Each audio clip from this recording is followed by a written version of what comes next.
Good evening, everyone. Good evening. My name is Richard McDermott. I'm a professor of astrophysics here at Macquarie University and director of Australian Astronomical Optics and of the Macquarie University Astrophysics and Space Technologies Research Centre. And I'd like to begin by playing you the Macquarie University Welcome to Country, narrated by Auntie Julie Janssen.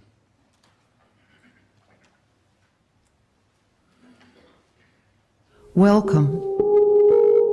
We acknowledge the traditional custodians of Macquarie University land, the Wadawurrung clan of the Darug Nation, whose cultures and customs have nurtured this land since the Dreamtime. We pay our respects to elders past, present and future. We welcome people of all nations and all faiths. Kwai Bidja, Jamna Payala Janawi. Come here, we speak together. We have 60,000 years of archaeological evidence of Aboriginal habitation at Lake Mungo and 20,000 years in Ryde. We have great antiquity. Today, hundreds of Aboriginal and Torres Strait Islander people graduate from Macquarie University.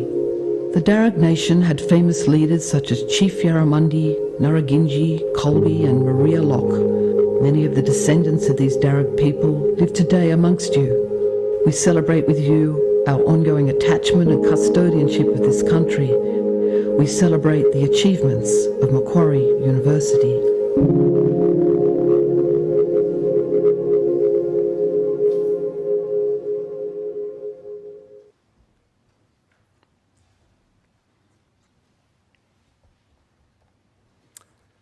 It's my great pleasure to welcome you all to this 2024 Alison Levick Lecture, and I'd like to add my own acknowledgement of the traditional custodians of the land that we're meeting on today, the Wallumattagal people of the Darug Nation.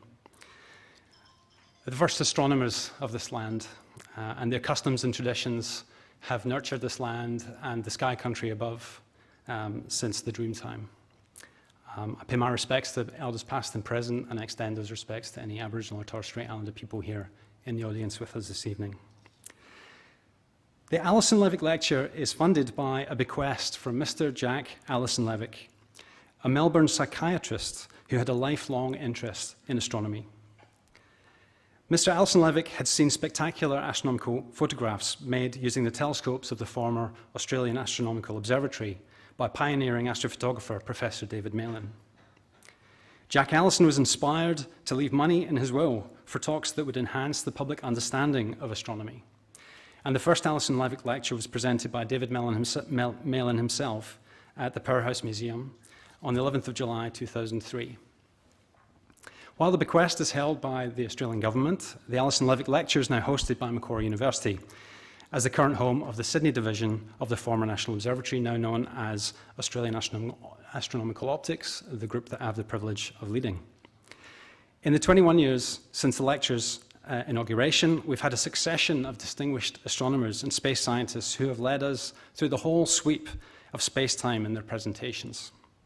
Their topics have ranged from the planet Saturn, delivered by NASA's Cassini mission project scientist Dr. Linda Spilker, to spinning neutron stars, delivered by the original discoverer of those objects, Dame Jocelyn Bell Burnell, to the most distant fast radio bursts ever seen by Dr. Stuart Ryder last year, and the giant telescopes used to make such discoveries by Professor Javier Basson, Director General of the European Southern Observatory.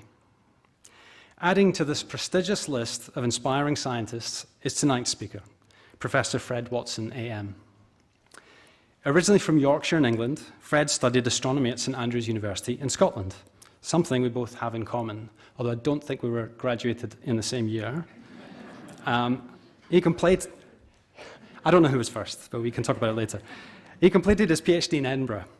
Fred's interest in observational astronomy and its related instrumentation eventually brought him to Australia's shores, solidifying his relationship with the Anglo-Australian telescope that had begun as a graduate student working for the Grubb Parsons factory in Newcastle, so from Newcastle in the UK to pretty much Newcastle in Australia.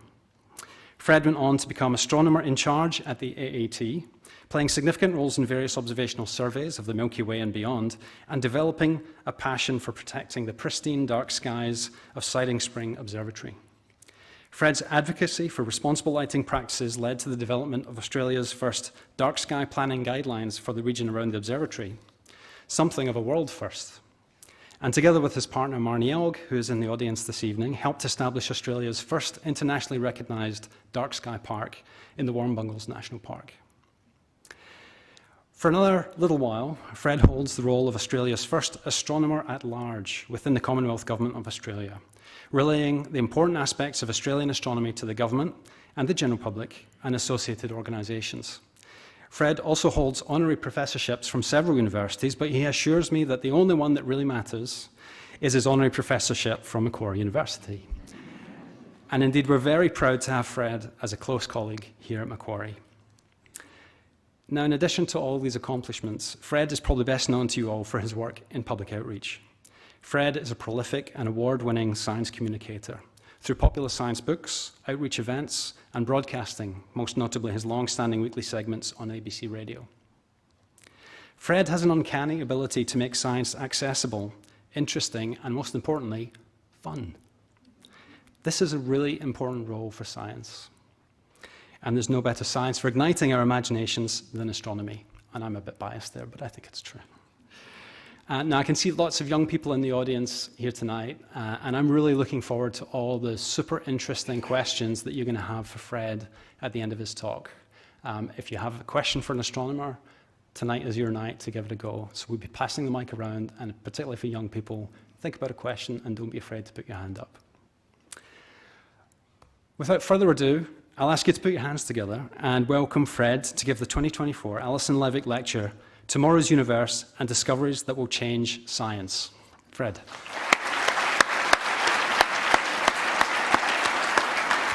Thank you, everybody. Thank you so much, Richard, for those kind words. It's too embarrassing, but I relish them enormously. Thank you. And I relish your company here tonight, too. It's wonderful to see so many of you coming to hear about the world of astronomy, the universe, and all the things that we are trying to achieve in that world. I always feel when I stand in front of an audience like you that I'm really among friends, and many of you I know as friends. Tonight, though, there's a much harder cohort of people to impress because most of my family are here. Many of them from the United Kingdom, paying a visit to us here in Australia. Marnie and all the family are there. So welcome to you all. I thought we'd make this sort of coincidence of my talk with you being here so you'll get an idea of what I do. My brother will know that my mother used to often ask me when I was growing up and going through university, when are you going to get a proper job? And I'm still waiting for that. So let me put the lights down, if I can find the right button to do that. It's probably called lighting, and I probably want to do that. Yeah, thank you, Richard, yeah. I won't put them right down because I'm going to have to be visible for a minute or two. Let me just find my presenter. The missing presenter's always the thing. It's somewhere at the bottom of your pocket. And the other thing that happens is the battery runs out. But Macquarie University have shouted me 2 AAA batteries for tonight, so we've got something in reserve. We'll be all right. And that's not working. Let's just see where... She'll be right, don't worry. Maybe. In fact, nothing's working. That's really interesting. I'm going to do this.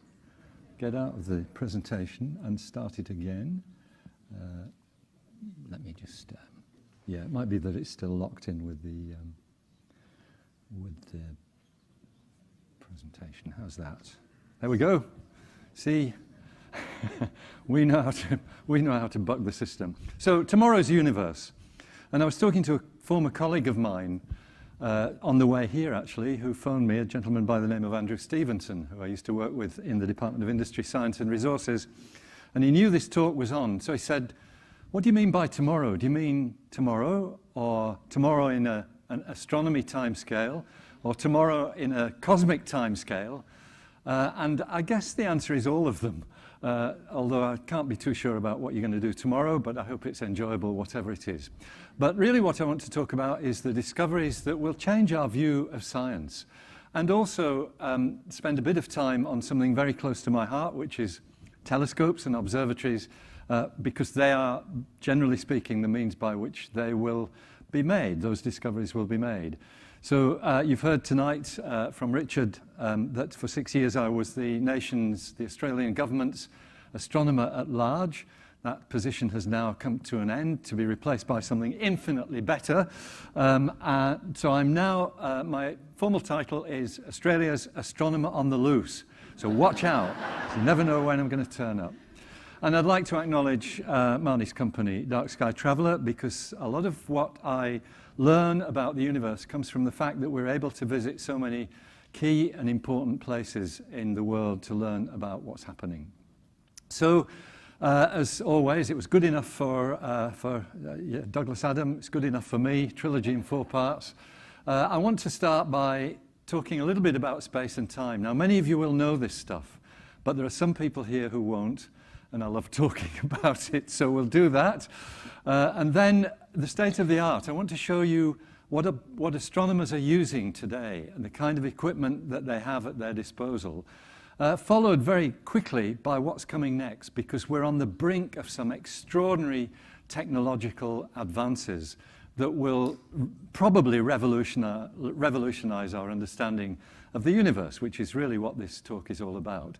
And in the end, I'd like to try and focus on how that understanding of the universe will be revolutionized, the kinds of things that we might learn that will change our view of science and might even, you never know, might even one day be useful in the way that relativity was useful, in the way that Wi-Fi was useful, and in the way that electronic detectors are useful, all things that came from astronomy back in the day. So let me first of all, however, follow in Richard's footsteps and give my own acknowledgement to the Wada Matagal people of this area, the traditional owners of this site where we're standing now. Pay my respects too to their elders past and present.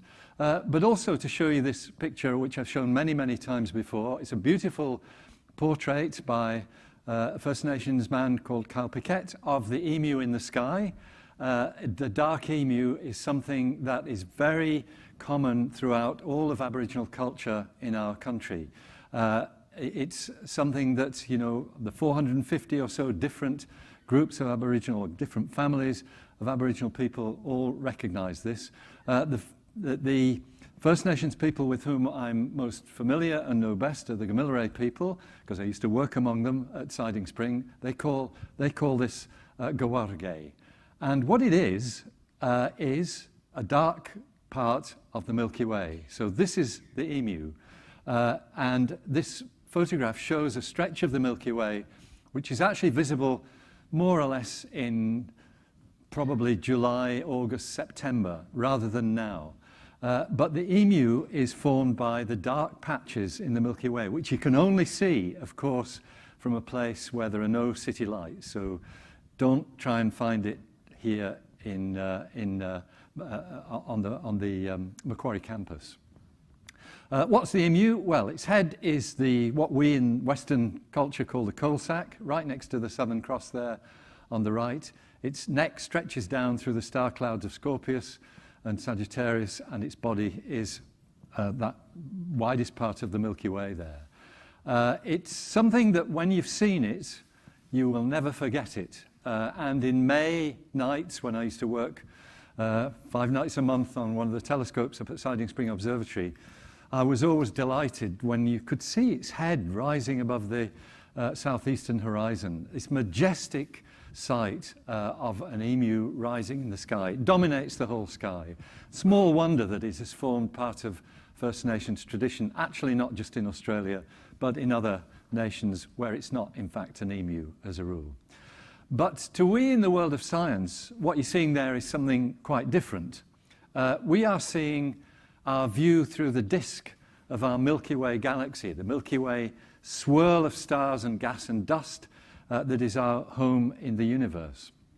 It's a very dusty region, the disk of the galaxy, which is why those dark clouds, we in astronomy call them dust. It's really smoke. It's better to imagine it as smoke, but it's almost opaque. It's what we basically can see there.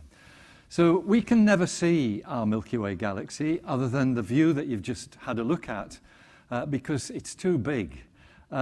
Roughly 100,000 light years from one side to the other. I haven't defined a light year, but I will in a minute. And spinning slowly, a little bit more slowly than this cartoon depicts. It takes 200 million years to go around once. That's called a galactic year. I suppose people have galactic birthdays when the galactic year comes around if they last more than 200 million years, which not many of us do. So that is our home in the universe. The sun is about halfway from the center of the galaxy to the edge. You can see it's made of stars, many more than are depicted there.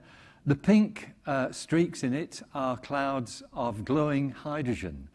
Hydrogen, characteristically, when it gets excited, it glows pink, just like humans do, actually, but for different reasons. It's more about physics than excitement. And that is very much the province of what we call the spiral arms of our galaxy. And as I said, it's made of stars and gas, which is the glowing stuff, dust, which is the smoke, and something called dark matter, which I'll talk about shortly. So in case you think it's a pretty special place, probably not really, just one of 2 trillion galaxies in the observable universe.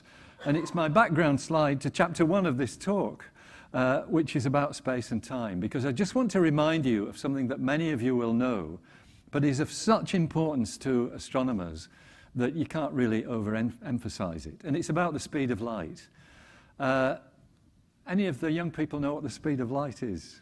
There's a hand gone up there. 299,792,458 meters per second. Did you say meters per second? Yeah. You're correct. Usually abbreviated to 300,000 kilometers per second. But a different way of thinking about that, 300,000 kilometers per second is its speed through space. But of course, light's also whizzing around in this room, everywhere. And it turns out that that speed is such that light will cover a distance of what we used to call a foot, 30 centimeters, in 1/1000th of a second. So from one side of this to the other, it takes light 1/1000th of a second. Now that's a very short length of time, but we can sort of use it to illustrate how astronomy works, because if I hold my hand up a foot in front of my face, the light from my fingers is taking 1/1000th of a second to get to my eyes. And so I'm seeing it. I'm seeing my fingers as they were 1/1000th of a second ago. I'm not seeing it now. So now doesn't really exist in that context. You're always looking backwards in time. If I double that and make it 2 feet, 2/1000th of a second. And it's, you might have heard me say this before, but it's perfectly true. At the back of the room there, your faces are reaching me something like 60 billionths of a second after the light left you. And it is true, you do look a bit younger than the people down here in the mosh pit at the front here, that distance. So let's move on. So what astronomers do with that fact is put it into the biggest possible context.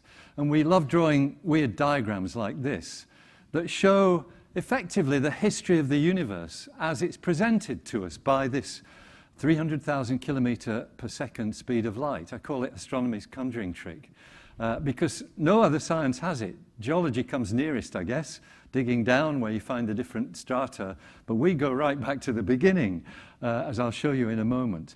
So just to give you context, you are here in the present day, sitting on a planet going around a star in the outskirts of a galaxy, probably the unfashionable outskirts, as I think, again, Douglas Adams mentioned. You can see 2 images of telescopes up there, Hubble and Webb. We'll talk about them a bit more in a minute, but as you can guess, that's how far they can see back in time. We see galaxies going further and further out in the universe, and hence further and further back in time. Eventually, we expect to reach a time when no stars were shining, because we know that at the beginning there were no stars in existence. And we actually call that, with consummate eloquence, the Dark Ages, because nothing shone. The stars were not shining. They hadn't been created. If you look back further, you're going to get to something we call the Big Bang, which is the instant in which, or the event in which we believe the universe was created. All the evidence points to there have been about 13.8 billion years ago, something that made everything that we see around us. There's a lot of mysteries attached to that, but the physics is clear. That did happen. We don't know the details of how it happened, but hopefully as science progresses, maybe one day we will know more about that. And by the way, those of you who want to ask me at the end, what came before the Big Bang? The answer is certainly in terms of Einsteinian physics, which is what we all subscribe to, nothing, because time started with the Big Bang. Work that one out. Now, I mentioned the Big Bang, and one of the reasons why we are so convinced that it happened is that we can still see it. As you'd expect from this diagram, you're looking back in time. Eventually, you're going to come to a time when the universe was glowing brilliantly from the explosive event, whatever it was that created it, the origin of the universe. And that glow is still visible across the whole sky. So this is a map of the entire sky with these funny little ripples on it, which are actually slight differences, and they're very, very slight, differences in temperature of this background of radiation. It's got a posh name. It's called the cosmic microwave background radiation. And the word background really gives you the truth of what it's all about, because this is behind everything that we see in the universe. The stars, planets, galaxies, everything that we see is actually superimposed on this, because this is the glow of the universe itself. Why is it not in visible light? Why is it in microwaves? Because in the 13.8 billion years since that, basically since the universe became transparent, so we could see this flash, in those 13.8 billion years, the universe has expanded by well over 1,000 times. And so when you expand space, you expand the wavelength of light waves traveling through it. So what started off as light waves, visible to the unaided eye, if you had an unaided eye 13.8 billion years ago, and not many people did, but what started off as visible light is now stretched into microwaves. So it's a microwave radiation. That's one of the great discoveries of the last half century, and of course a Nobel Prize winning discovery. So let me move on to chapter 2, the state of the art, to show you where we are with our tools of astronomy. And I'm starting just with this lovely illustration, which you might have seen. It comes from the James Webb Space Telescope, and it is the planet Uranus. And most people, I think, know that Uranus has rings around it. It's not often that they're seen with such visibility as you see here. And that's because the James Webb Telescope is tuned to the infrared waveband, light that is redder than red, and the rings show up very well in those wavebands. The bluish haze is the bluish color is the haze in the atmosphere of Uranus. There is a huge cloud belt, or I guess you'd call it a cloud belt. Once again, probably haze. That whitish region to the right of the center of the disk, that is Uranus's north polar region, because it orbits the sun on its side. But I want to talk not so much about planets at the moment, but about telescopes, and this is one which is very close to my heart. This is the dome of the Anglo-Australian Telescope at Coonabarabran in northwestern New South Wales in Gamilaroi country. This lovely shot was made as the telescope was being prepared for a night's work, so the dome was opened. It looks as though that cloud on the western horizon will probably disperse. I would consider this to be a very promising night for a night of research on the Anglo-Australian Telescope. You can see it's a very big building. There is a high walkway which is at the top of that cylindrical section. I'll do the old joke again. I've worked in that building for so many years, I've started to look like it. And yes, somebody suggested that when the rest of my hair falls off, which it will one day, I should have a walkway tattooed around it here with little doors in it. I've told some of you before as well, I once did this talk and said that, and somebody in the audience stood up and said, "I'm a tattooist, I'll do it for you now if you like." It's just a joke, just a joke. It's very typical of Australia's key astronomy facilities. It produces wonderful science, which is why it was built. It has technical spin-offs like some of the ones I've just mentioned, and in this case, major regional benefits in Australia. We have quite an active and very, vigorous tourism industry in the area where this telescope is, which I didn't explain, is near Coonabarabran, a town in northwestern New South Wales, which is right next to the Warrumbungle Mountains. Warrumbungle, a Gamilarey word meaning crooked mountains. You can see some of them in the background, and the site of Australia's first internationally recognised dark sky park. So what's inside the big dome? A big telescope, which looks like that. The Anglo-Australian Telescope, a very large structure, dwarfing even somebody with as big a mind and brain as Professor Brian Cox, who was there on the gantry when he was here a few years ago for some of our Stargazing Live presentations. He's the one on the right. So yes, a large telescope with a mirror, and the mirror is the heart of a telescope. It's a dished mirror that focuses the light. It's 3.9 meters in diameter. If it was standing next to me here, it would be a great shame because it's meant to be in the telescope, but if it was, it would be twice my height, roughly. And as I've mentioned there, and as Richard mentioned, in fact, our dark skies are protected by state legislation out to a radius of 200 kilometers. It's 50 years old. We've celebrated its 50th birthday this year. It started work, it was commissioned in 1974. It was opened by a young man who simply signed his name Charles in the visitor's book and went on to do famous things from there.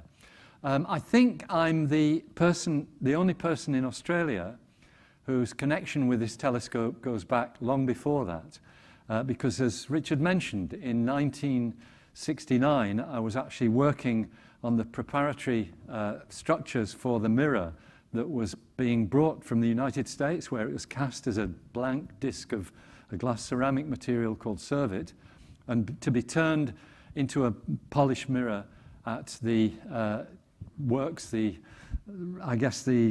almost scruffy works of a company called Sir Howard Grubb Parsons and Company Limited, which in those days made big telescopes. It was the only company in the UK and one of the few in the world that made things like this. And they built the white parts of the telescope, what we call the tube, and the optics.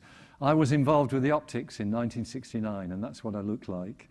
And you can see how worried I've been over all the years. It's all gone, all the hair's fallen out. My boss, this was taken as a PR photograph for another mirror that I was working on.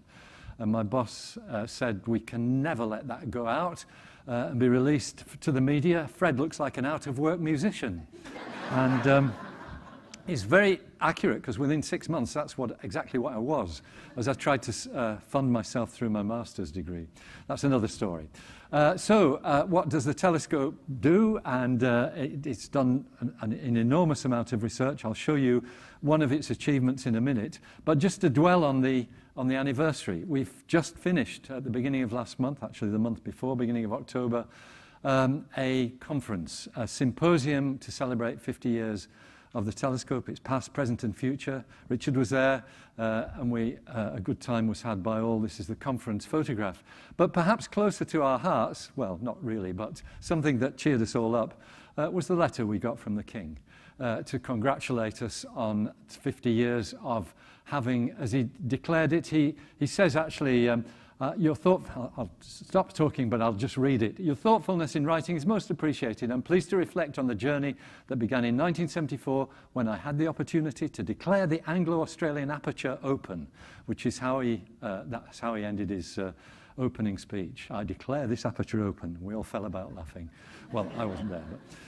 So this is just one example of what that telescope has done.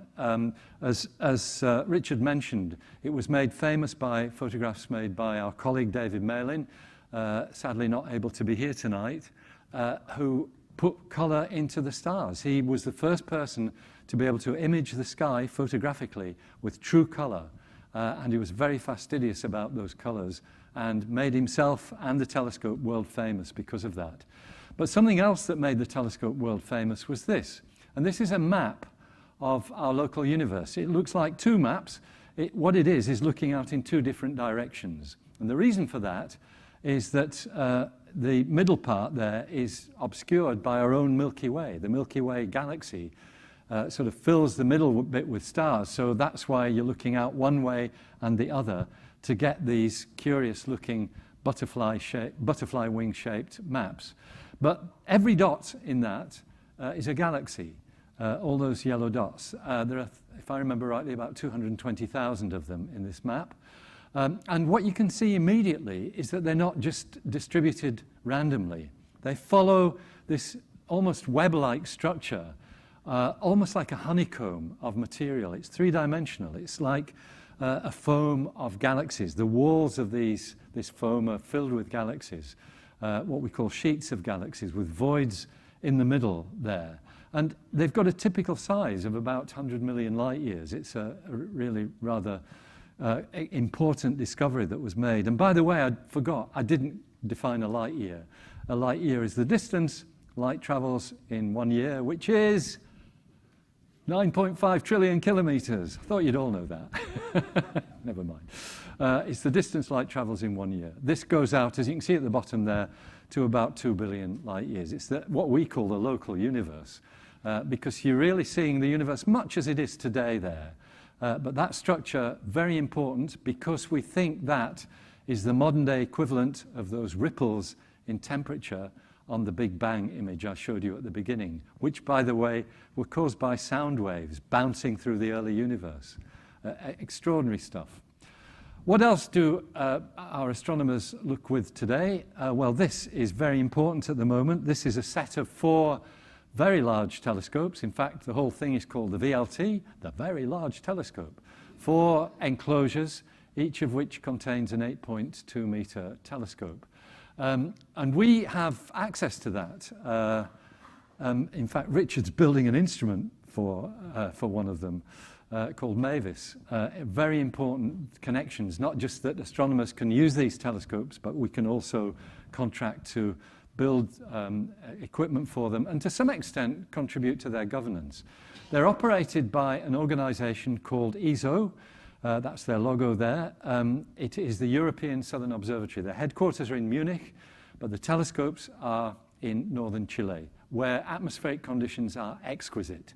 And sadly for us, they've beat anything that we have here in Australia. We simply don't have the atmospheric conditions for astronomy that they do in northern Chile. And that's why Australian astronomers' focus is now very much on this area. I'm not saying the AIT is finished, I didn't mention it, but it's still doing cutting-edge research, and we hope we'll continue to do that, because there's still a niche for a 4-meter class telescope. These, however, twice the size, 4 of them, which can be used either together, which doesn't often happen, in fact, or separately as individual telescopes. The Australian government forged a strategic partnership with the European Southern Observatory back in 2017. It kicked off in 2017-18 period. And in fact, it's a spin-off from that, something called the Australian Government's Astronomical Functions Act. I don't usually tell people about this. The Astronomical Functions Act is what caused the nation to have an astronomer at large. So I'm a spin-off, I'm collateral from that deal, basically. More importantly, this is on Mapuche land in northern Chile, and each of those 4 enclosures has a Mapuche name, Antu, Cuyun, Melipal, and Yepun, which means sun, moon, Southern Cross, and morning star. Lovely names, which are very appropriate. Coming back to Australia, one of the things that we do, let me rephrase that, one of the things that we are able to do really well is radio astronomy. For radio astronomy, you don't need these high mountain conditions that they have in Chile, which we don't have here. High mountains, very dry, arid regions. We don't have that. But what we do have is places where the radio sky, and you're looking now at radio waves coming from the universe rather than light waves, still comes at 300,000 kilometers per second. But there are places where the radio sky is quiet because there aren't many mobile phones or internet cafes or microwave ovens, all of that.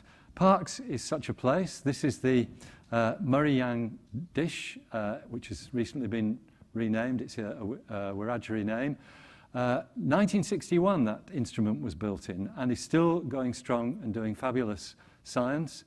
And we also have other facilities today in Australia which are world leading. Along with our radio and optical astronomy colleagues, we like to be at the cutting edge of everything, and certainly with this facility we are.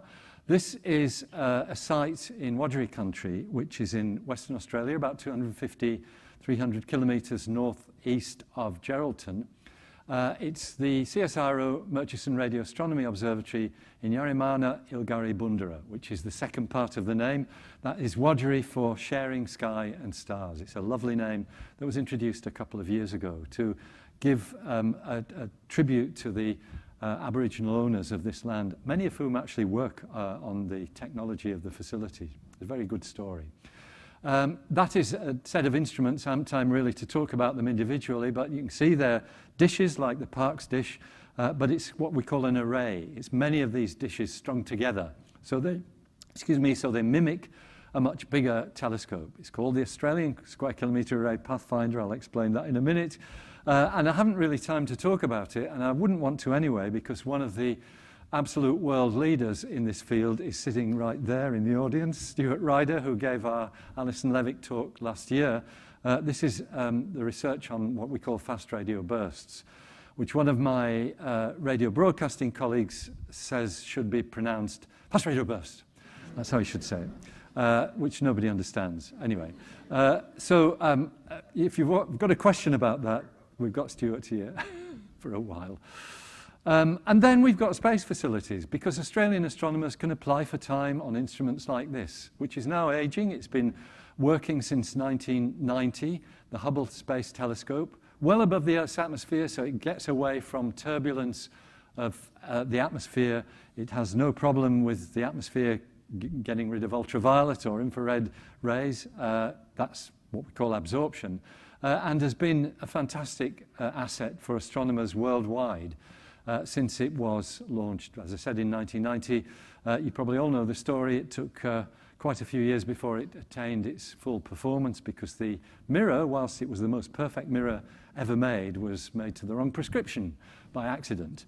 It's a NASA project. I didn't mention that there. But it can look in not just the visible spectrum of light, but also what we call ultraviolet, which is more violet than violet, and near-infrared, which is more red than infrared. And you will all, I'm sure, be familiar with these images. On the left, the Pillars of Creation, as they're called, part of the Eagle Nebula, which passes pretty well over our heads every day. That is a series of pillars of dust or smoke, thick smoke. They're not small, about 7 light years from top to bottom. And it's a region where stars are being born. Stars are born in clouds of gas and dust. The clouds collapse under their own mutual gravity, and the collapse produces a higher temperature, which switches on nuclear fusion, which is what causes stars to shine. Stars being formed at the fingertips, if I can put it that way, of those pillars. But what I want to show you is what moving to the infrared does, which is the image on the right, because there you will see that suddenly a veil of dust in the background has been removed, the background of the left-hand picture, and we can see this beautiful star-spangled starscape beyond, or skyscape. And the dust pillars have become vaguely transparent, because infrared, at least near-infrared light, that's not much longer wavelength than visible light, actually penetrates dust. And so you can actually see the bright blobs at the top of those fingers where stars are being born. Just going up from that, and I'm sorry this is a bit of a Cook's tour, a very rapid Cook's tour of what we have in the world of astronomy, but it sets the scene for what's coming next, if I can put it that way. This is the biggest space telescope available to astronomers, the James Webb Space Telescope, launched on Christmas Day 2021, and doing fabulous work now, much of which, or some of which I'll show you in a minute. You've already seen its view of Uranus. It's got a 6.5 meter diameter mirror made of 18 segments, hexagonal segments, and it's made like that partly because it's harder, much harder to build a single piece of glass, or in this case metal, it's beryllium. And also, to get it in the nose cone of a spacecraft, you need to fold it up. So it's made with these hexagonal segments. But you can see how it compares with the Hubble primary mirror, the mirror of the Hubble telescope. And as I've said at the top, in astronomy, size is everything. The bigger your telescope, the more light or infrared or even radio waves you collect, and the more detail you can see. Those two things are what establish this mantra, size is everything. So the Hubble was launched successfully. It was successfully deployed. You don't really get an idea of how big it is. 6.5 meters is a big telescope. It's only when you see humans next to the mirror that you get an idea of its size. And that is certainly one of the iconic images that we were all looking at before the telescope was launched and wondering whether, when it got to its orbital station and unfolded its mirror, whether everything would work. It actually all worked perfectly. It's a great tribute to NASA and ESA, who masterminded the project. Just one image from the Webb at this stage, because it's such a good example, and you've seen it before, a couple of minutes ago. Those pillars of creation in the Eagle Nebula. Look at them now. This is a near-infrared view. So again, the dust veil behind those pillars has gone. You can see through to the stars beyond. You can see some transparency in them. Again, you can see the hot centers where the stars are being formed. They're sort of color-coded with the pink fingertips, if I can put it that way, being red. It's an extraordinary image. When you compare the two, what the Hubble could do, what the Webb can do, it's mind-blowing, and was one of the early images that we got back from the Webb telescope that had everybody in the world of astronomy saying, this is great, it's going to lead to all kinds of wonderful things. The James Webb telescope also can look in what we call the mid-infrared. That's shifting your wavelengths a bit further, actually, towards the radio region of the spectrum. And it's a bit weird because in the mid-infrared, dust glows. Dust actually becomes visible. In fact, we all radiate in the mid-infrared because at our body temperature, we emit 10 micron radiation, which is mid-infrared. So if you stood in front of the Webb, it would see you glowing in the dark. The mid-infrared view of the pillars of creation, though, is just slightly different. Because the dust is glowing, the dust has become opaque behind, and you've got this really weird image that it's I suppose it's no surprise that NASA released this on Halloween. I think it was last year, it might have been the year before. It's the Halloween image. It spooked me ever since.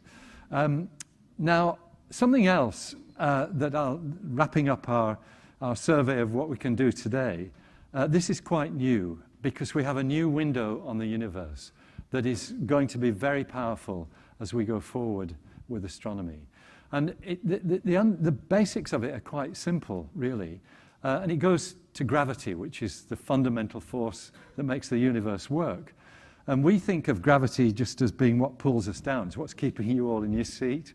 It's what's stopping me from floating up to the ceiling and waving to you from up there. That'd be cool, I know, but it might be a bit difficult if I try to get outside. So yeah, here's gravity pulling us down. My penguins have been doing this for many, many years. I just can't get over it because they just love falling down. But in fact, it's not. It's a distortion. I'm just going to get rid of the penguins, if I may. Yeah, because they're just too distracting. It's too upsetting. In space, we now know gravity. This is since Einstein in 1915. We know gravity is actually a distortion of space. And that's bizarre. We can't really get our heads around space having a structure or a framework, but it does, and it's distorted by matter. So if you put a planet in space, what would have been a nice sort of regular framework becomes bent, and it's bent in such a way that we feel that distortion as gravity. And in fact, what it's telling you is that space is flexible. Space can wobble, it can bend. Although, as I've said there, it's still 100 billion times more rigid than steel. That's the Young's modulus, if any of you are technically minded. It's 100 billion times more stiff than steel. Somebody, when I gave this talk, well, not this talk, but something similar once before, said, what sort of steel would that be? It's just steel, it doesn't matter. It doesn't matter what sort of steel. Is it stainless or no, it's steel. But it's very, very stiff, that's the bottom line. But it does bend. And because it's flexible, it can have ripples in it. We can have ripples of the space-time bending, which we call gravitational waves. And since 2015, when the first one was detected, conveniently on Marnie's birthday, although we didn't know about it for another 6 months, but that was when it was discovered, we've been able to detect them. And that has opened this whole new window on the universe, particularly in matters like the collisions of extreme objects such as neutron stars, which are collapsed stars that have such enormous density that in something the size of a city, you've got the mass of a sun, basically. It's just extraordinary. Or black holes, which, as I'm sure you know, are points where the density of space is infinite. So black holes are basically points in space with infinite density. Very hard to get your head around, but the theory actually confirms that that's what they're like. So this is, when these objects collide, and they collide much more frequently than we thought they would, we get gravitational waves which can now be observed by several relatively new facilities spread around the world. The more of these facilities you've got, the more accurately you can pinpoint where they come from. And several times now we've had success in finding objects whose gravitational signature has said they're colliding, and we can see the flash of the collision as well. The gravitational waves, by the way, in case somebody is interested, travel at the speed of light. So let's get on to chapter 3. How are we doing? You're all okay till Tuesday or so, aren't you? Yeah. What's coming next? Well, this is one of the things that's coming next. This lovely picture of a group of engineers, technicians and scientists in South Africa, because South Africa is the co-host of a facility called the Square Kilometre Array Observatory. And their telescopes are like the one behind, a little bit like the ASCAP, Australian Square Kilometre Array Pathfinder telescope I showed you earlier, about the same size. And there are going to be 200 of these things across the High Karoo in South Africa, which is currently in progress and which will form what we call the mid-frequency component of the Square Kilometre Array. I thought that photograph was fantastic because it just shows that wonderful mix of people who are working on these projects, which we cherish so much. We in Australia are hosting the other half of this, what's called the Low Frequency Array, once again in Yarimana Ilgari-Bundara, the Murchison Radio Astronomy Observatory. But it's quite a different facility. It's made out of Christmas trees. Yes, folks, Christmas trees, which is why we're doing this talk in December. They look like that. They're about 2 meters tall, and these are antennas for low-frequency radio radiation. And there are 131,072 of them being built across about 65 kilometers of the Murchison site. Why isn't it something that you can point in the sky with a big dish behind it? Because it turns out for these low frequencies, it's very important simply to have your antennas tuned to the frequency. And it turns out also that you can steer this electronically. You can point it around the sky electronically, effectively. And in fact, you can observe more than one thing at once because you can point it simultaneously in different directions. That's the genius of the electronics. I think it's still true that the final data rate will be greater than today's total internet traffic. And of course, what that does is pushes technology so that we can cope with that, and we all feel the benefits of that when we have mobile phones that can transport us bodily from one place to another, as I'm sure we'll have one day. An amazing device or installation, which is going to be very important for one of the questions that I'm probably about to get to, yes, in a minute, that will really change the way we view the universe. And finally, a facility, sorry, not finally, but nearly finally, a facility that is coming online later next year. I think it's September 2025. This is the Simonier Survey Telescope. It's at an observatory called the Vera C. Rubin Observatory. You'll see that name again in a minute. A place called Cerro Pachon, which is not very far from La Serena in northern Chile. It is an amazing machine. It's got an 8.4 meter mirror, And usually with a mirror that size, you've got a very small field of view, so you need to focus in on what you're looking at. This thing's got a colossal field of view. It's 2.2 degrees or thereabouts, something like that, which means it can do the whole sky over a period of, as I said, a few nights. I used to work on a telescope called the United Kingdom Schmidt Telescope. Have to be careful how you say that, which had a project to observe the entire southern sky. We did 5 different wave bands in the end. It took 10 years to do that. This will do the same thing every few nights. It's incredible stuff. It'll find objects in the solar system, things that go bump in the night. Fast radio bursts, I'm sure, are going to be part and parcel of what it does. But it will also chart the nearby and distant universe with great accuracy and will feed into what we will learn. And finally, in this little rundown of what's coming next, the one that really, I think, is inspiring us all in Australian astronomy, this is a mock-up. This is a rendering of what will be called the Extremely Large Telescope. Yes, folks, it actually, at one stage, it was going to be even bigger than it will be, and it was going to be called OWL. And OWL stood for overwhelmingly large. It had an overwhelmingly large price tag, so it came down to 39.3 meters. It was going to be 100 meters. But it's now being built, and we in Australia are desperate, basically, I think is the word, to get full membership of the European Southern Observatory, not just a strategic partnership. We're very keen to get full membership to allow access to that telescope, so we want to put the Australian flag on it. It's a work in progress, is that, and I can hear my Department of Industry, Science and Resources colleagues saying, just be careful what you say here, Fred, because it's not up to our bureaucrats.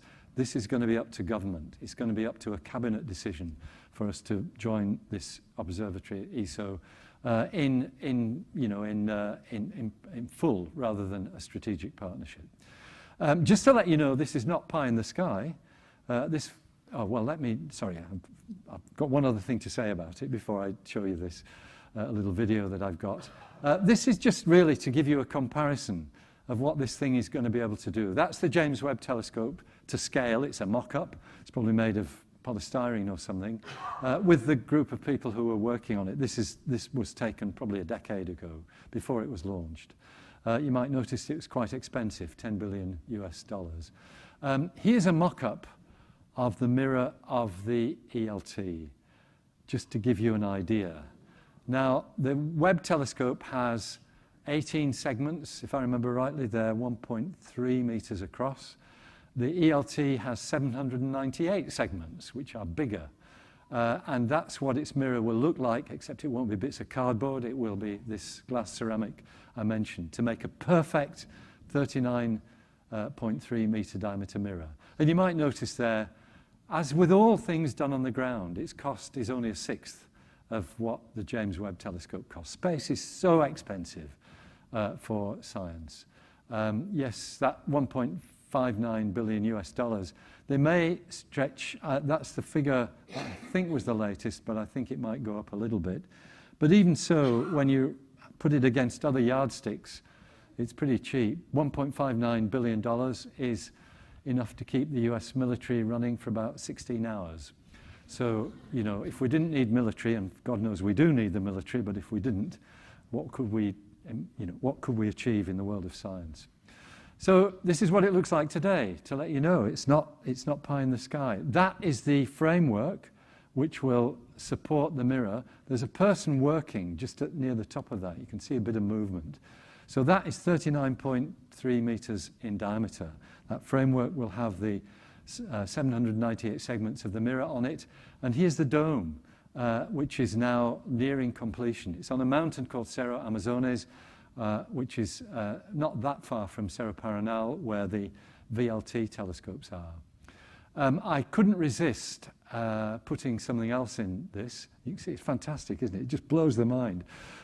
We received, I think last week, for another event here at Macquarie University, a very, very nice tribute to the AAT from the Director General of ESO, Professor Xavier Barcons, That's in mid-speech. I took this as a still from his video. But he was standing underneath that lattice framework there, looking up at what's now being built. And it's the size of an old-fashioned gasometer, but that's the telescope itself. It's amazing and will do absolutely amazing science. So, where are we? Yeah, are you all right still? I've gone on. Nobody's walked out much yet. What are the discoveries that will change science? And as you would expect, I'm looking at a personal selection of the things that inspire and excite me in the world of astronomy. And some of it's perhaps related disciplines like nuclear physics and stuff of that sort, astrobiology. So what are those discoveries? This is just a lovely James Webb Telescope picture of a void in the dust with a newly born cluster of stars in it that just I thought was a worthy recipient of putting behind that slide. And I want to just make a point here because I'm going to use this as a kind of yardstick. Nobel Prizes in astronomy. There is no Nobel Prize in astronomy. But the Physics Nobel Prize has been won 14 times since 1936. It's not bad.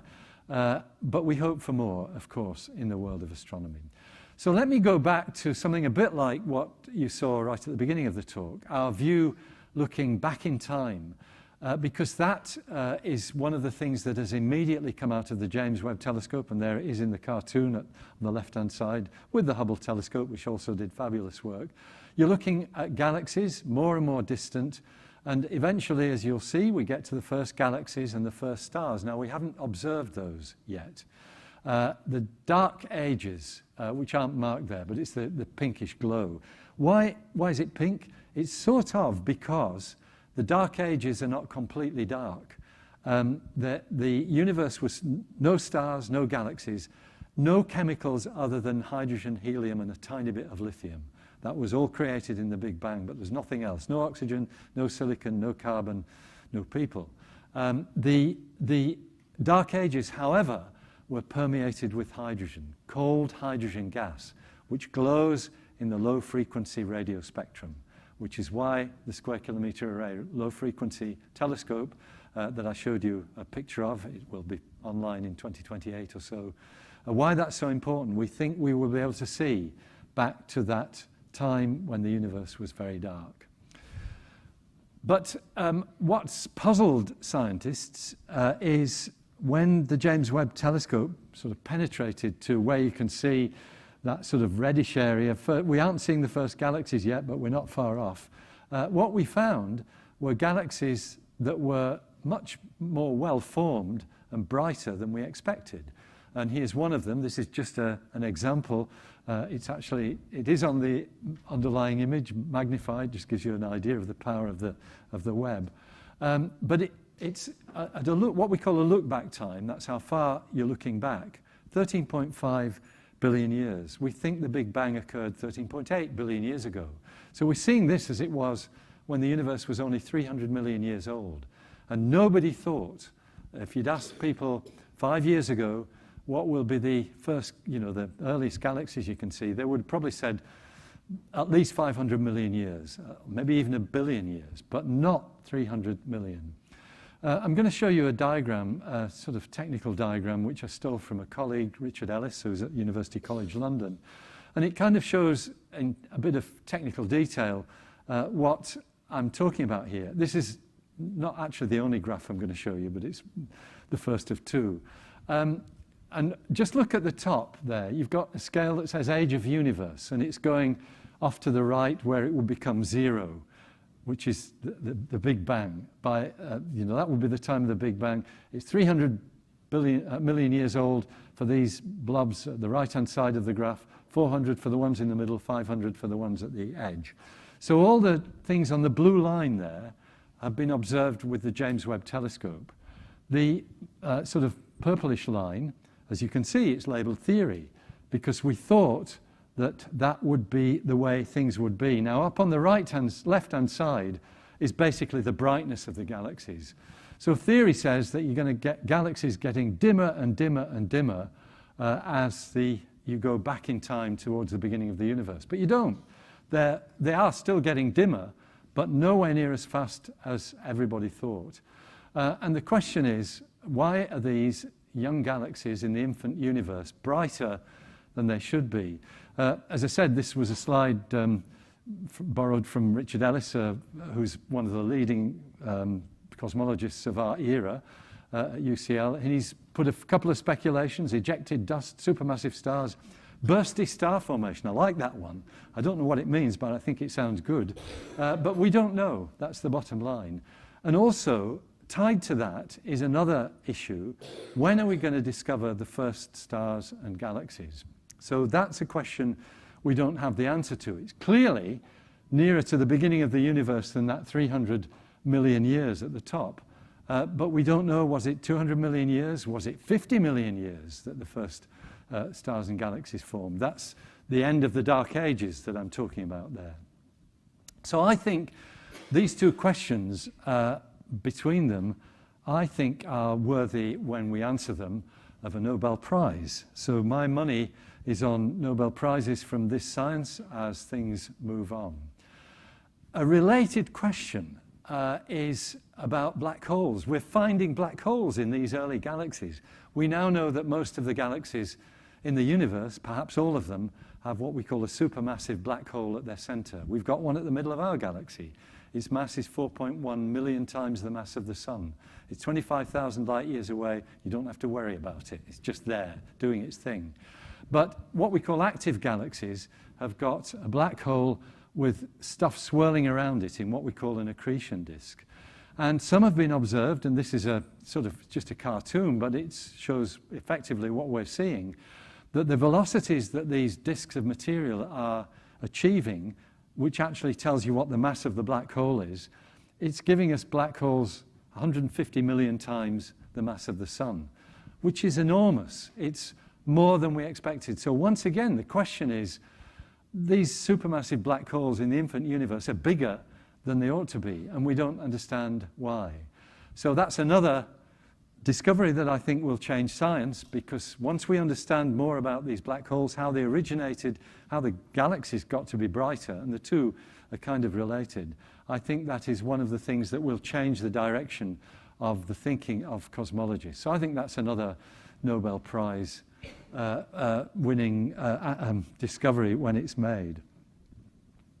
I want to just, in my closing time, I'm not sure where we've got with time, but I think I'm still within sensibility. I want to do a little case study about one of the things that really will change our view of the universe. And it goes back to a gentleman by the name of Fritz Zwicky, who looked like that. He was a Swiss-American astronomer. You kind of get an impression of what he was like from his picture.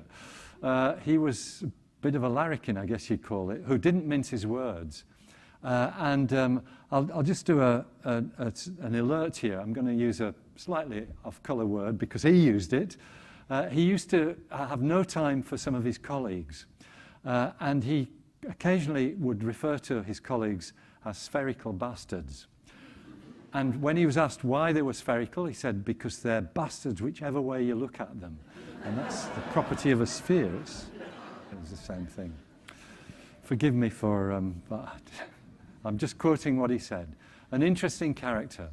He found in 1933 that a cluster of galaxies like to be clustered, they like to be huddled up together, and they were circulating around each other, but too fast for the cluster's gravity to hold them together. That's actually it's called the Coma cluster. It's in the northern constellation of Coma Berenices. It's a beautiful cluster of galaxies.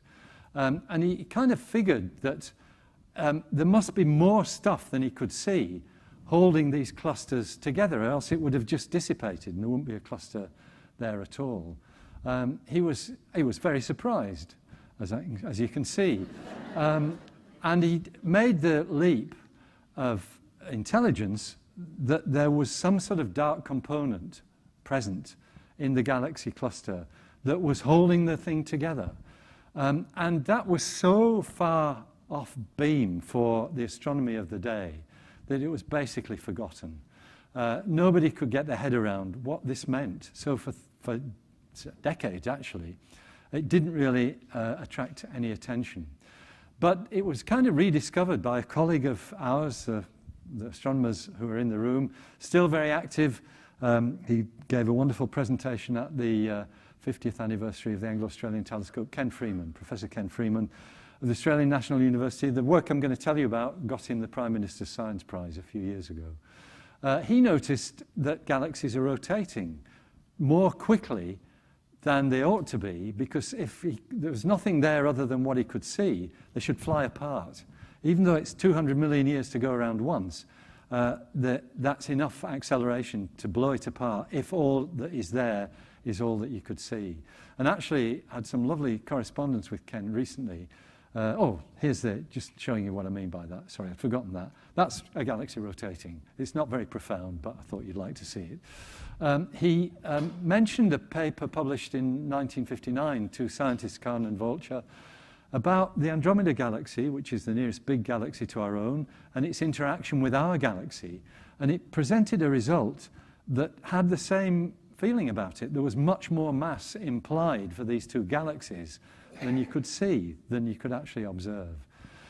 Once again, like Ken's work was really ignored. Kahn and Vulture was ignored completely. I'd never heard of it until Ken mentioned it in a talk. But it was Vera Rubin, who you've met already in the Rubin telescope. She put it really firmly on the agenda. A wonderful American scientist of great note and great stature in the world of astrophysics. There she is measuring a spectrum plate on a measuring machine, probably back in the 70s. She discovered that, sort of made the point, I guess, really. She established that, yes, these galaxies are rotating too fast, but she hypothesized why that would be. And it was that they're enveloped in a halo of something dark that we now call dark matter. And in fact, dark matter was the term that Zwicky used, as well as spherical things. So they had to have these halos of dark matter. They have to have them to stay intact. Otherwise, galaxies would fly apart. There's the second graph I was going to show you. It's what we call a rotation curve. That's for the Andromeda Galaxy. And the fact that all the data points are level rather than declining tell you that there's this blob of dark matter around them. That was Vera not long before she died. A lovely lady in every way. I like the fact that she had the same taste in clothes from one decade to about 6 decades further on. I'm a bit like that too, so I get that. So let me just tell you what modern measurements tell us. We now know that this dark matter is real. It outweighs normal matter by about 5 to 1. So, and it's in this room, folks. So for every kilogram of matter in this room, there's 5 kilograms of dark matter. And, you know, we don't know what it is. It clumps together with visible matter. I'll show you that in a minute. In the early days, this is in the early 80s, people speculated it might be what we call machos, big machos, which are massive compact halo objects. Things like black holes, which have mass but you can't see them. Things like dead stars, which we call black dwarfs. Things like orphan planets, which we know exist. Dust that's invisible, and that doesn't make sense because dust obscures what's behind it, so it can't be that. Machos were effectively ruled out actually by work done largely in Australia at Mount Stromlo Observatory. And of course, if you can't have machos, you've got to have WIMPs. Any guesses? Weakly interacting massive particles, which means subatomic particles that don't interact in any way with anything else, basically. All they do is they have gravity. These particles, if you get enough of them, are enough to hold a galaxy together when it should be flying apart.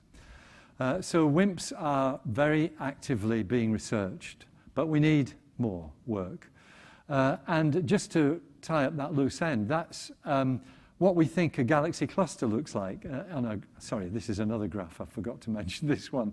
So it's mass going vertically and just position horizontally. And you can see what you've got there is all those spikes which represent the mass concentrations of individual galaxies in a cluster. But there's that sort of broad background of stuff. We can measure this by using that distortion of space I mentioned earlier. I haven't time to explain it, but we can measure that. So we can see that galaxy clusters look like that in the way their mass is distributed. And I think it might have been Matthew Collis, a colleague of ours at the ANU, who described clusters of galaxies as beacons of light on hills of dark matter. So my bet for how we'll understand this further is not anything to do with me. I just happen to be in the photograph. This is the Large Hadron Collider on the Swiss-French border at CERN, the European Centre for Nuclear Research. This picture was taken by Judy Lee, I think. Is Judy here? She might be. Who was on one of our tours. Marnie managed to talk her way down to the subterranean tunnel where the compact muon solenoid is, which is that big red thing in the background. It's not as compact as you might think it would be. Why do I think that the Large Hadron Collider might contribute to this? Because what it does is basically collides subatomic particles. Sometimes they're nuclei of lead atoms, sometimes they're protons, but those collisions tell you what the universe is made of. And we think these WIMPs are lurking in there somewhere, the weakly interacting massive particles. That has so far failed to find any evidence of dark matter. But what's coming next is what might give us that evidence.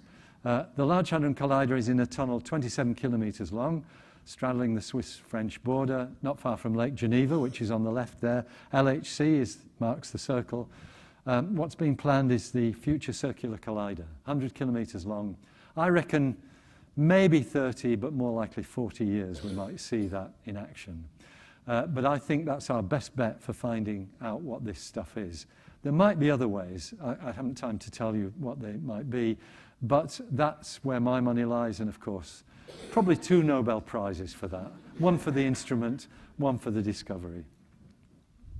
And, I'm sure the astronomers among you are not surprised where we're going next, because this is another question whose answer will change science. When we find out what dark matter is, it will revolutionize subatomic physics, and that could have all kinds of consequences for science as a whole, and perhaps even for us.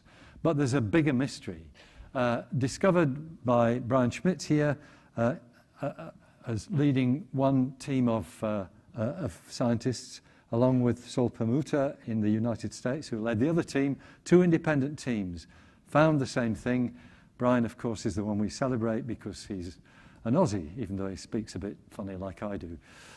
So that is a discovery that the universe's expansion is not, as we all thought, slowing down because of the gravity of everything in it. It's actually speeding up. And this is the front cover of Nature on the 18th of December 1998, when that was accepted as fact.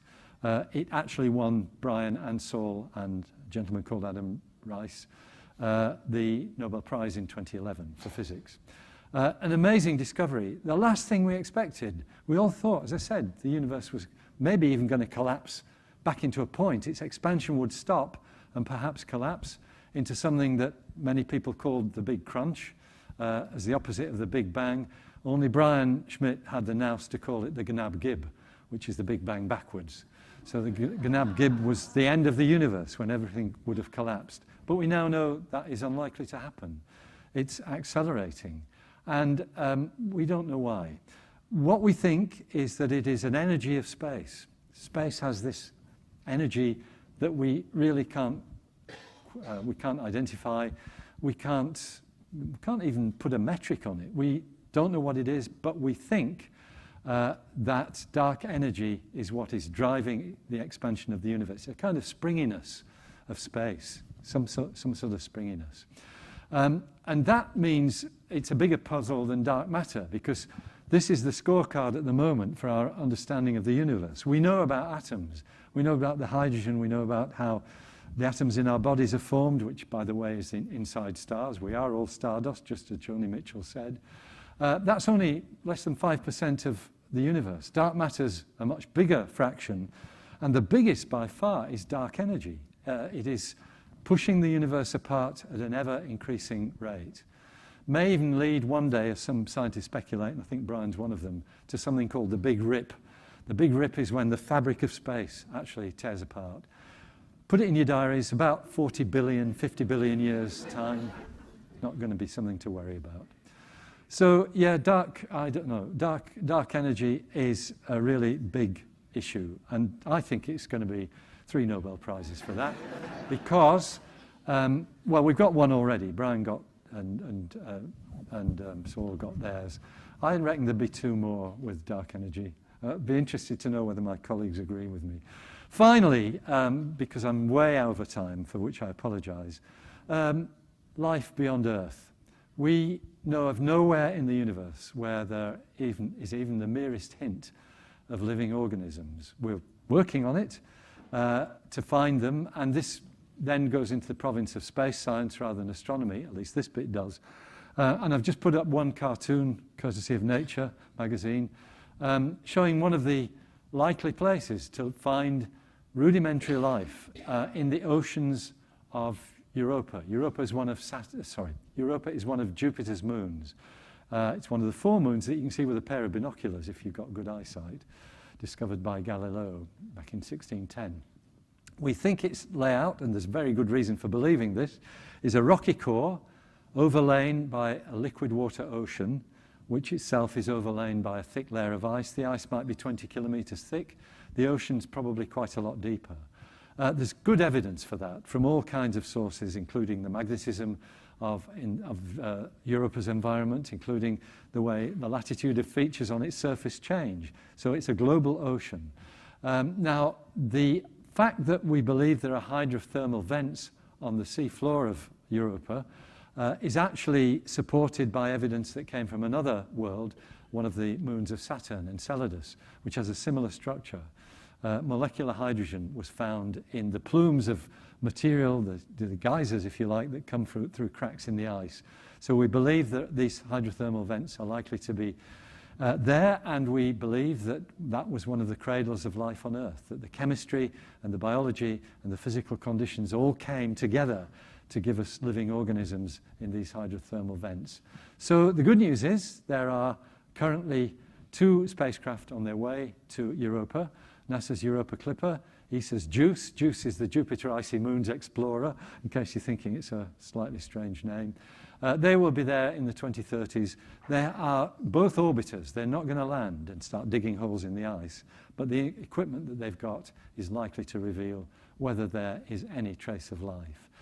But for an astronomer and somebody who's very attuned to what the James Webb Space Telescope is doing, I think there is another way that we might discover the first living organisms beyond Earth.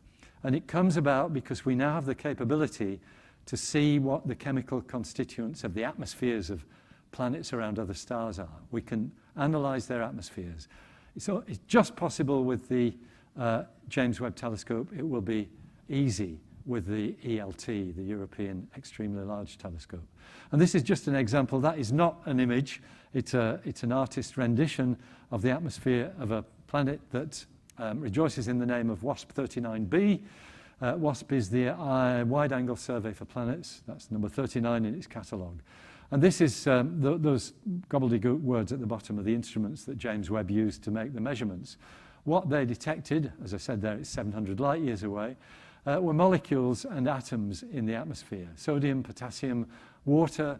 Water is actually the most common 2-element molecule in the universe. It's everywhere. Carbon dioxide, carbon monoxide, sulfur dioxide. Those are now what we can find in the atmospheres of some distant planets going around other stars.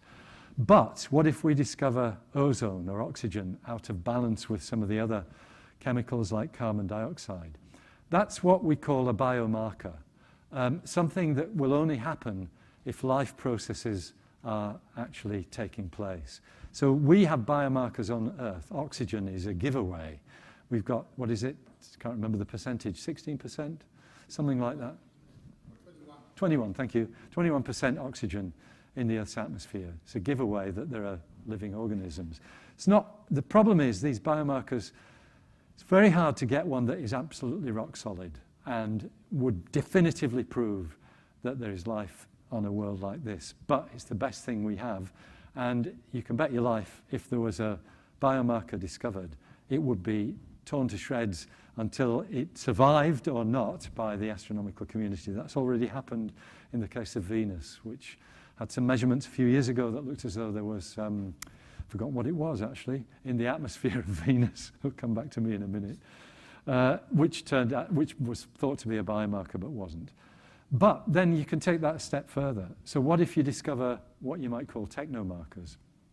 Nitrogen dioxide, produced by industrial processes. Chlorofluorocarbons, also produced by industrial processes, not occurring by natural chemistry. That's this is one of perhaps the holy grails of the whole of astronomy. And it would be very difficult to do, but it's possible that we could do it to be absolutely definitive, that there was something in the atmosphere of an exoplanet that spoke only of technological pollution, probably. It's going to be atmospheric pollution, but that comes from industrial processes. And that I have my money on as being our best bet for discovering extraterrestrial intelligence. It's likely to be very rare if it exists at all, but that's the kind of technology that I think would lead us to what would become the discovery of the millennium if we found evidence of extraterrestrial intelligence on one of those exoplanets. And I think you'd be quite happy to. I'd reckon about a dozen, maybe a few more. But I hope that we would find when we explore these extraterrestrial intelligences that they're more intelligent than we are. Thank you, ladies and gentlemen. That's the end of my talk. Thanks, everybody. Thank you.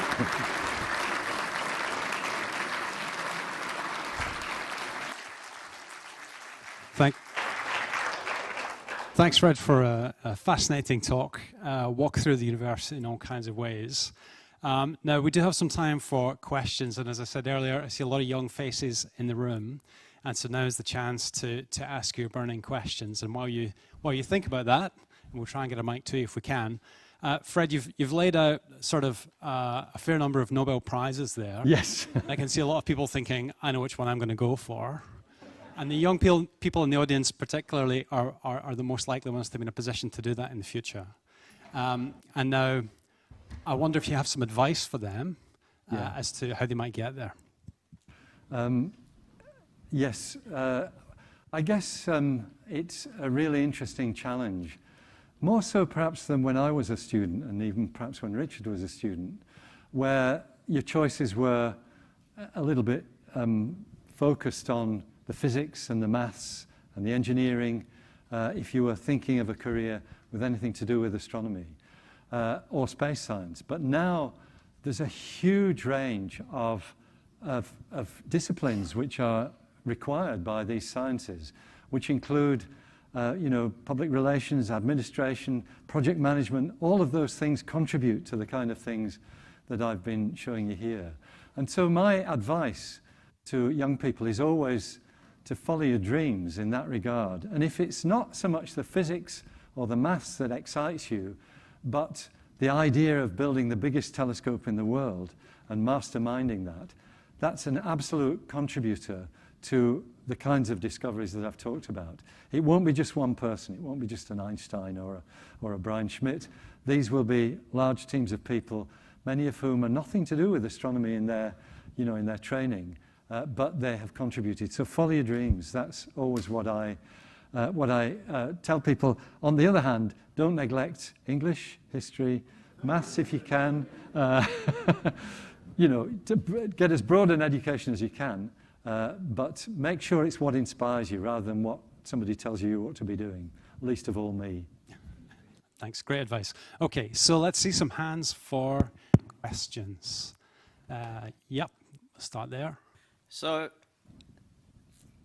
now I'm very confused. I came with a few questions. Now I have a lot of questions. One, the basic you only get one. Is, what is space? Yeah, I wish we knew.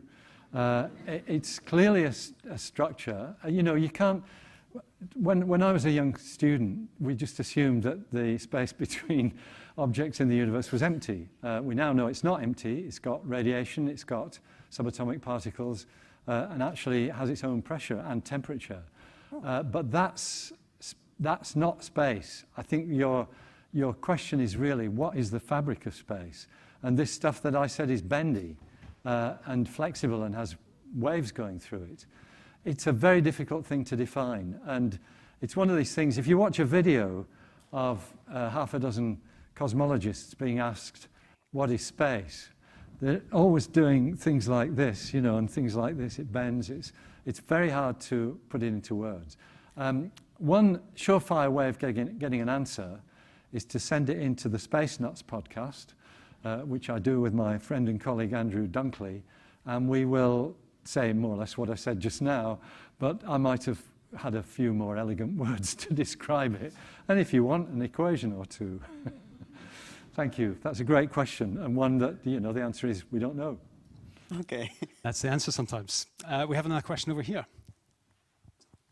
Can you see the center of the Milky Way from Earth without a telescope? Great question. Can you see the center of the Milky Way from Earth without a telescope? You can see the direction of the Milky Way center. It's obscured actually by some of those dust clouds I showed you right at the beginning of the talk. And that sort of prevents us from having a direct, unaided eye view of the center of the Milky Way. But it doesn't take much for you, if you're in a dark sky place, to see the Milky Way has a very wide bit, which we see on winter nights. And that's what we call the galactic bulge. That is where the center is. Now, we can also, with telescopes, penetrate through the dust. And in fact, there's two Nobel Prize went to two groups of astronomers who did that with infrared telescopes and could effectively see the effect of the large black hole at the center. So there is a black hole at the center, 4.1 million solar masses, as I said, which we can't see directly, but we can see evidence of it by the motion of stars around it. And that's done with big telescopes. Thank you. Great question.